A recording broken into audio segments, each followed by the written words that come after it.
welcome to Noise in Brief, the podcast series from PRWeek UK. I'm news editor Siobhan Holt, and today I'm joined by our UK editor John Harrington, alongside reporters Evie, Barrett and Wiredu. Hello everyone. Hello. So it's 29 days until the UK goes to the polls and the general election on July 4th. And Tuesday, we had the first televised debate on ITV between Labour's leader, Sir Keir Starmer, and the Conservative Party leader, Rishi Sunak. I think we could describe it as a bit of a tetchy debate, with the pair clashing over various key issues from tax to the NHS. In this episode, we're going to look at the big lessons for comms from the election campaign so far. But first, let's briefly focus on the debate. What are the comms lessons that stood out to you guys? John, do you want to start? Well, I think, frankly, I wasn't that thrilled by the whole thing. Mm-hmm. I thought it was reasonably turgid, if I'm totally honest. I think there were a lot of instances of Sunak in particular wanting to really stress a single point, and this is what we've kind of got used to from Sunak. Mm-hmm. His thing about Labour will add $2,000 to your tax bill. He would sort of said it over and over again, and then Starmer, probably belatedly kind of properly challenged it. But it does feel like a throwback to the £350 million a week for the NHS slogan from the EU referendum that kind of haunts the country to this day, I think is fair to say. So it felt like a debate that was there for the era of sound bites.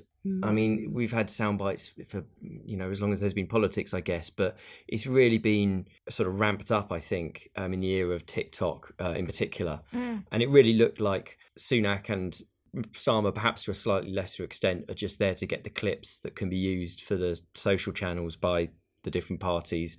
Because ultimately, there's going to be much further reach than, anyone who's wanted to listen to 70 minutes of the two leaders talking for, at 9 p.m. on a Tuesday. So, yeah, I mean, it was quite instructive from that point of view about where comms is going, that sense of really having one or two simple messages and ramming them home. It showed that that's something that is even more important in this era we're in. There was a lot of buzzwords, wasn't there, used repeatedly? Bold, change. Chaos was used by Keir Starmer quite a few times. So yeah, they've clearly had their media training before they went on camera. They would have had their key messages that they were being, instructed to get in as much as possible. Sunak, to the extent that he was speaking over the presenter sort of quite frequently, that was a bit nauseating. I think it's a real turn off, all of that, by the way. I think you start to naturally sympathise with the presenter and with the person who's been spoken over. And then you sort of stop hearing what the message is in a way. So I think they have to be careful of that. And I think this is maybe another comms lesson, that it's not only about the words you use, it's about the context in which you say them.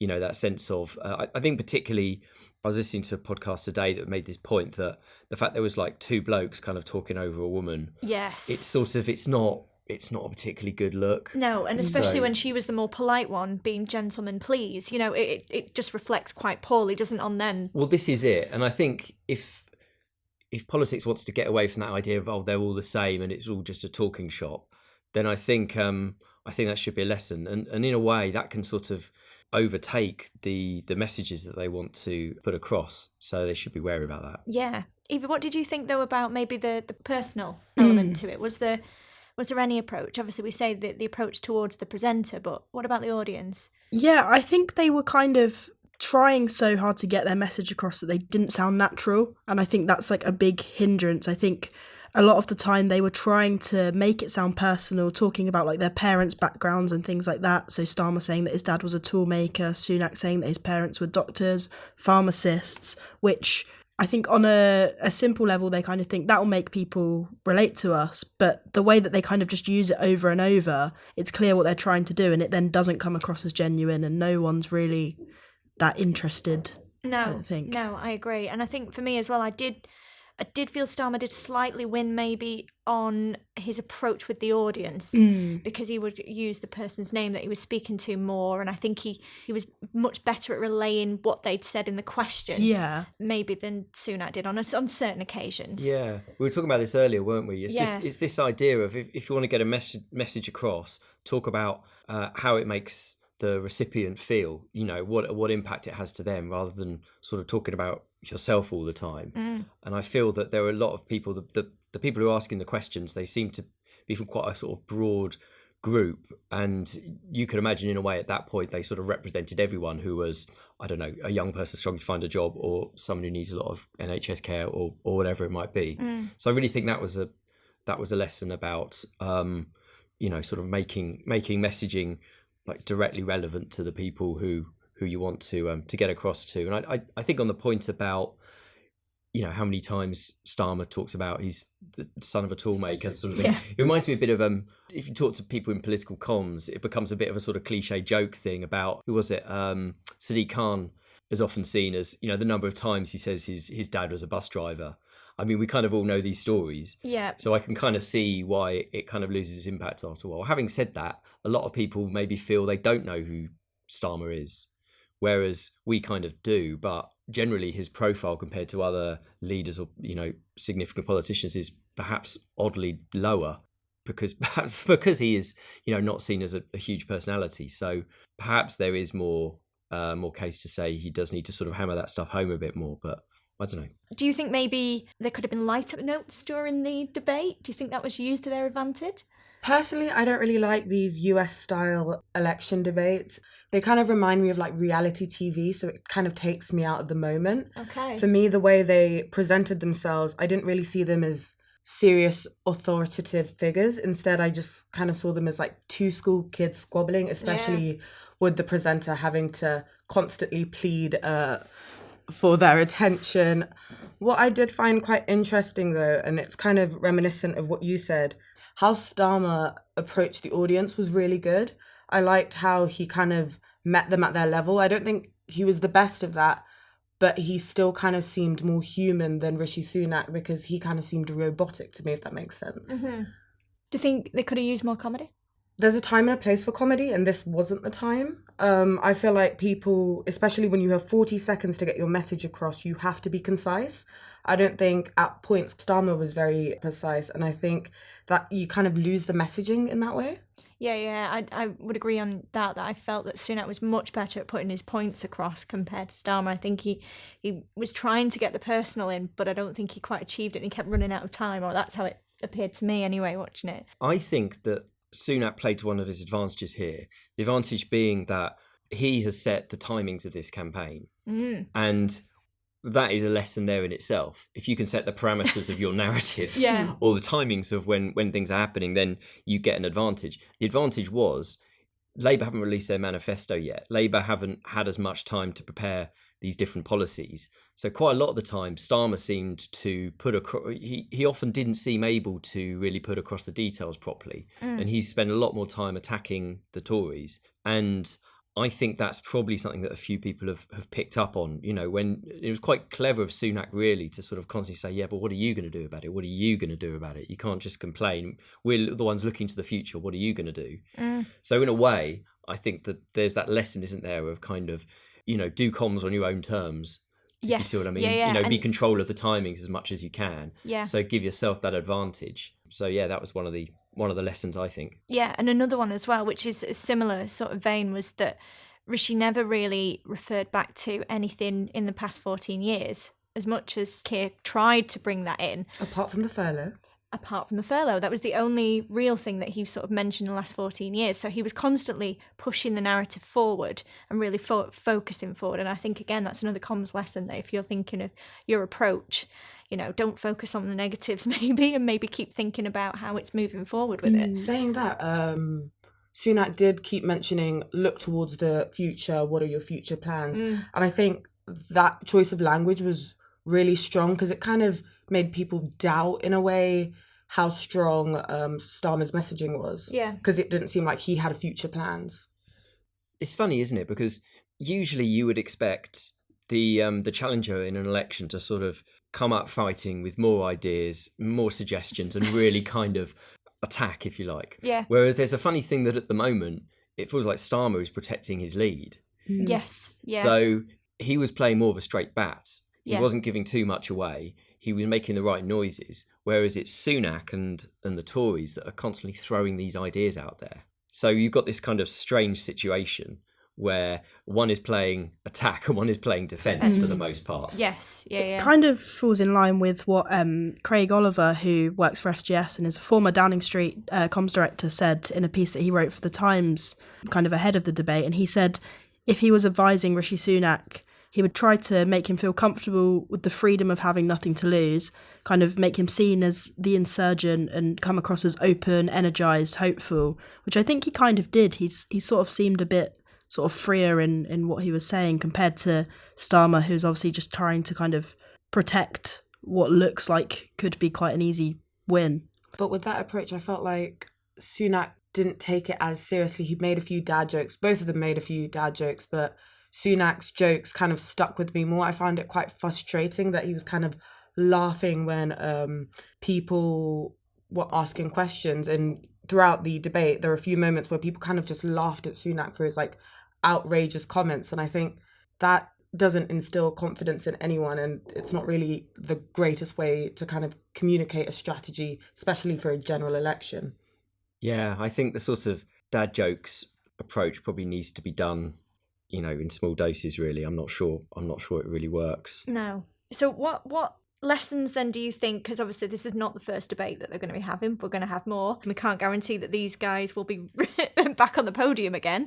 It might be other members from the Labour and Conservative Party, but what would you say then are things that they should learn from this, then maybe change next time or advise their colleagues to change? I think for Starmer, he needs to get more detail. Mm-hmm. I think there is still this sense of, basically, I'm not the Tories and I'm not Jeremy Corbyn. Yeah. Seems to be his two sort of biggest strengths. And I had a sort of very prestigious role as Director of Public Prosecutions before then, and I'm a kind of stand-up guy. I think that's fine. And I think generally Starmer's approach since he's become leader of the Labour Party was to kind of detoxify the brand, if you like. And I think generally he's done a reasonably good job of that. And the opinion polls suggest that, certainly in terms of the sort of population at large. But he's sort of rarely kind of said anything too controversial or suggested anything too radical, which is not necessarily the worst thing if you're trying to get elected. But I think he probably does need to bring out a few sort of killer policies that get people talking, because for all that it's been mocked, the policy about national service has been recognised. I've been listening to quite a few podcasts and reading reports saying that people have picked up on the fact that that's been a policy that's been announced. Whereas I don't know if, what was Labour's most prominent one? Maybe the UK energy, the UK energy sort of shake-up. I mean, I don't think that's at anywhere near the same sort of prevalence. No. So yeah, that's a long-winded way of saying I think sort of have some clear policies. Yeah. And be really straight with them. What about you, Evie? What would your advice be?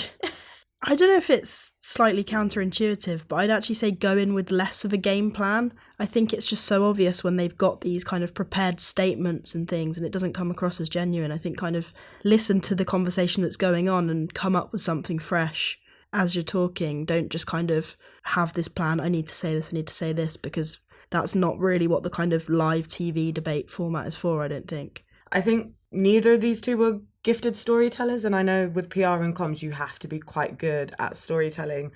Their anecdotes were a nice touch, but the fact that we've heard them so many times, it kind of undermines what they're kind of saying. I would like it if they were able to empathise with the audience a lot more, empathise with the general public. I know everyone's divided, but just being more human, I feel like would just make them look like stronger candidates. No, I agree. I think, for example, if they're sort of saying something like, oh, we're going to do this green policy, if they're linking it back to maybe someone they met in a constituency on the road and reference, how that's going to impact someone's life, I think that's going to have a much stronger angle than, as you say, bringing up something that we've heard before. Farage also mentioned that in one of the interviews he had with ITV after the liquid was thrown at him, people were kind of criticising him for that, but he was like, well, I'm the only one that's actually out on the streets. So moving slightly on from the debate, let's look more at the overall campaigns that are going on. And how would you say is social media being used this time? I think this is the general election of TikTok. TikTok has been used by both parties and campaigners to kind of spread the message and create a really interesting strategy. I think misinformation, however, seems to be the hugest problem when it comes to these campaigns. Thinking about getting 18-year-olds to do like mandatory service, that was picked up quite a lot on TikTok. And I think there was quite a lot of buzz and a lot of discussion around that, where I saw both sides of it saying this is a good idea and other people going, I would never serve this country, this is a terrible idea. So it does bring in a younger generation that may feel alienated to like general politics. And I think the social media element also makes it more digestible because you get quick little snapshots of everything going on. I've seen a smart theory that kind of Labour using TikTok to their advantage to post memes and things like that is actually a way of them to build a following, so that once they've got a manifesto and they've got ideas, they'll then get more engagement on those kind of posts and kind of build up a serious kind of engaged audience that way. But at the moment, it's sort of just planting the seeds. Yeah, I agree with that. I think it is a means to an end. I think it's about grabbing people's attention. And I think Labour have been good at that. And particularly, it seems like the Tories have all but given up on younger voters, frankly. Whereas Labour know that they've got much more advantage when it comes to the sort of the votes of younger people. The problem being younger people don't vote as often, of course. But nevertheless, it feels like that's a decent strategy to pursue. And also when you post up, if you get these really kind of viral hits on TikTok and so on, it's not like it doesn't get picked up by the national media. It gets picked up by, all sorts, and then it sort of spreads, which I guess is the nature of viral things. So if you know what I mean, it's not solely about social media. Social media is a means to an end sometimes. Yeah. And that end might be more coverage in the nationals, and therefore the ultimate end, which is more people kind of getting your message. So yeah, I feel that's probably quite a shrewd approach. I think the danger is you can look kind of less serious, you can look a bit childish, which goes totally against the image that Starmer is portraying as the kind of grown up in the room, basically. So I think that's the downside. And people have said that about Ed Davey and the Lib Dem leader and his sort of comical fallings off kayaks and sort of being stuck in rubber rings and all of the fun he's been having at Centre Park seemingly in the last couple of weeks. But at the same time, it's a balance, isn't it? Because you want to get attention, but you don't necessarily want it to reflect badly on you. But I think generally it's been pretty good by Labour overall. Yeah, I was going to say, so playing devil's advocate, does it really matter in the sense if people are watching it? Because a lot of people, I know I've had people say to me that they are watching some of Rishi's videos to camera because they find them quite funny. I'm not sure that's what they're intended to be. For them, it might appear a bit fuddy-duddy. And also, as you say, Ed Davey has been on the BBC saying that he's trying to bring a bit of comedy into some of the elections because it can be very serious. But obviously, he's raising a very serious point when he fell off the board in Lake Windermere. It was to do with the quality of water. Yeah. So do you think it really matters as long as people are watching it and getting the message? Well, I think for Lib Dems are in a different situation here because nobody is going to go crazy when the Lib Dems come up with a new policy, frankly. It's not of that much interest to the national media and to the population at large. But a funny image of a guy falling off a board into a river is kind of, you can see why they might want to do that. I mean, this is sort of PR stunt 101 really, isn't it? If you want to launch a deodorant, stick it on a bit of an expanse of water and see what happens. I'm joking about floating it down the Thames, but effectively the Lib Dems floated Ed Davey down the Windermere. And that was their stunt. So, And it got coverage from a PR perspective. It got coverage, so don't knock it. Yeah. So, as I say, it depends where you are. If you're one of the smaller parties that's just struggling to get your views across, then I can see why they'd do it. I think you need to be a bit more careful if you're having a kind of a more conservative, with a small c, approach to your messaging. My hunch is that TikTok kind of reinforces pre-existing political beliefs. It kind of reminds me of when The Sun that had that headline many, many years back, which was like, The Sun, what won it?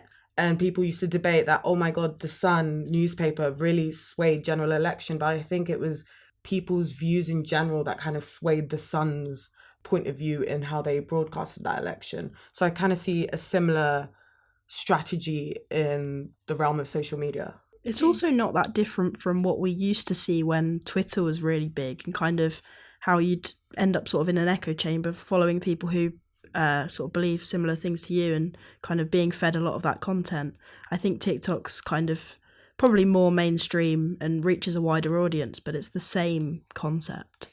I think it will be fascinating to see what the newspapers do come up with, though, when they do sort of nail their colours to the mast, if they do. I think the biggest single positive for Starmer could be if the Sun comes out for Labour. And I think that that's not totally out of the question. I mean, obviously, there's the fact that Starmer is much more of a centrist than Corbyn, obviously, and the fact that the Tories are in the doldrums. But then I've also heard the theory that, you know, Murdoch doesn't like backing a loser.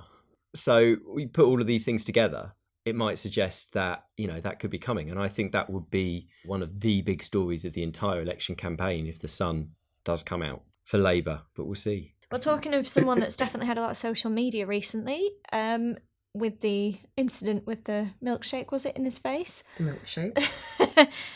Is Mr. Farage at coming back Yeah. with force.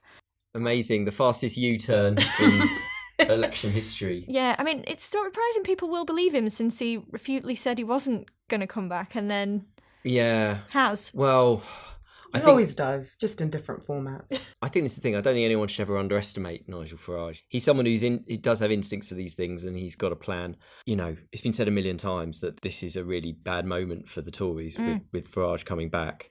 And I do think they're gonna win probably a few seats. They're certainly going to take votes off the Tories, and it's going to be bad for them. But I guess if we look at the issue of the comms, I was going to say, how do you think that's going to impact their comms now? Well, I mean, I think the most important comms lesson from this is, you know, the aspect of surprise. You know, we talk about the twist reveal comms campaign sometimes, don't we? Where it's kind of, you think it's going one way and it goes another way. And then you get publicity for the first bit, and then you get loads of publicity for the second bit, and you build up all of this excitement about what's going to be happening, and all this confusion, and then you just get reams of publicity, and you know, you make it more energised somehow. And this is what Reform have done. This is what Farage has done.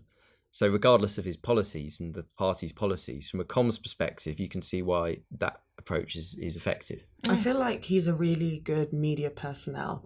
I think he's able to communicate with the general public in a way that maybe Sunak and Starmer struggle to a little bit. He's got a way with connecting with the everyday man, especially he did that little stint on I'm a Celeb, and it kind of just made him seem like an actual human.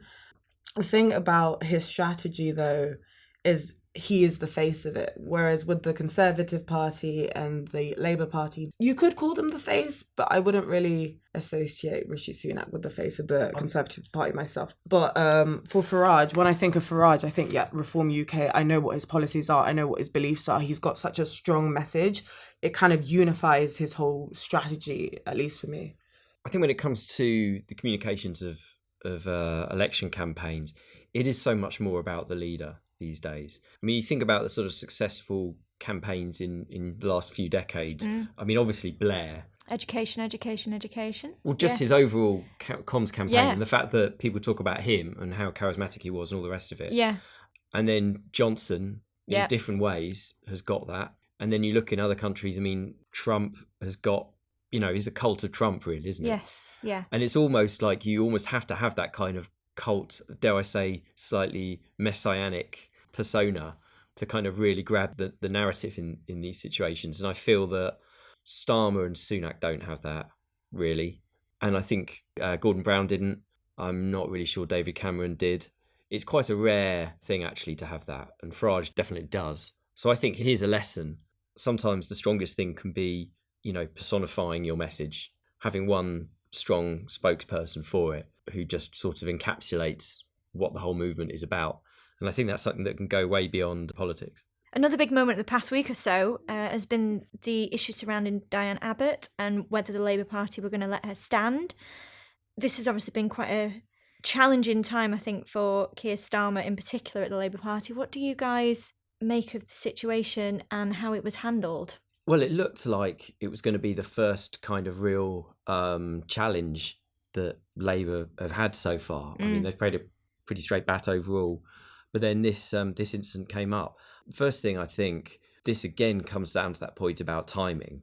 I mean, you know, the fact that the Tories got to choose when the election happened and that Labour, you know, would have hoped that this episode would be behind them by the time the election happened. And they probably thought it would because, let's face it, most people thought it would be in the autumn. Yeah.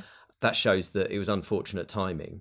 And again, from Sunak's point of view, and from the Tories' point of view, it shows the advantage of sort of having the kind of say over timings.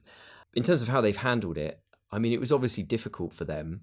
I think the fact that Starmer kind of said that it's not actually his choice, it's the choice of the party, didn't he? Was kind of okay, but at the same time, I'm not sure people were necessarily that convinced by it. Yeah. The overall optics, if you like, of it weren't good. The fact that Diane Abbott, we know, who's been a victim of a lot of racism and sexism, possibly more than any other MP, and the fact that, you know, she's been an MP for such a long time and was the first black female MP, it kind of doesn't look good. I mean, it can look like bullying, it can look like being unfair, and it also gave people the opportunity to say, well, you've allowed that person in, you've allowed that person in, why are you singling out Diane Abbott? I mean, obviously there is the background of the sort of irony slightly that she was thrown out of the party initially because of an article she wrote that people said sort of underplayed racism faced by Jewish people, travellers and so on. So the flip side is that if Labour didn't do anything, then it could be something that they could be attacked for. It's kind of like, well, you say you're sort of taking a strong line against the kind of Corbynite sort of fringe, but actually you've got someone here who's kind of written these things. How can you think that's acceptable? So there's a little bit of a rock and a hard place here. Yeah. I don't think they necessarily handled it brilliantly, but I also think it's probably a bigger issue for the media, for the sort of politicos, and for certain people probably on the left of Labour and the kind of people who might be more the Corbynite side of things, or certainly of the kind of progressive side of the left in certain parts of the country, than it is for the country as a whole. I don't think many people in the country, frankly, were that bothered by it compared to other issues. I think when you look at issues like the cost of living, health, immigration, you know, their tax bills obviously as well, things like that, I think this just didn't really catch on. The Labour Party doesn't seem as unified at the moment, especially regarding this issue with Diane Abbott and Faiza Shaheen, who was barred from standing for Chinkford and Woodford Green last week as well. She has since renounced, and the party has endorsed her replacement. But for me, I kind of see it as a unifying issue. The Labour Party doesn't seem very unified to me. So this kind of reminds me of the situation we had in March where Frank Hester, a Tory donor, made some really offhanded comments. Some say racist, I say racist, about Diane Abbott makes him hate all black people. I think the Labour Party was really strong around their communications around that, kind of unifying as a party that doesn't tolerate racism, a party that supports marginalised community. But with Faiza and Diane both no longer being party members, it kind of makes me worried about how unified they actually are, especially when they talk about issues surrounding racism and immigration. It's like, are these issues you actually care about? I agree. I mean, it didn't do the party any favours with Angela Rayner either, saying that she would have allowed Diane Abbott back, and yet Keir didn't seem to be on the same messaging. So there definitely is a problem with the comms on that, I think, in the Labour Party. And they have faced a lot of criticism that Keir flip-flops on his policies, that he goes back a lot on what he says. And I know the Tories definitely play on that messaging and use that as criticism against him. So they do have an issue there that they need to resolve quite quickly in this campaign if they're to get people on side. That's all we've got time then for this election special. And if you've enjoyed today's episode, please leave a review wherever you access PRWeek's podcasts. Noise in Brief goes live every 2 weeks, but in the meantime, you can check out our longer interview-based podcast, Beyond the Noise, which comes out next week. We hope you've enjoyed this podcast. Thank you for listening, and bye for now.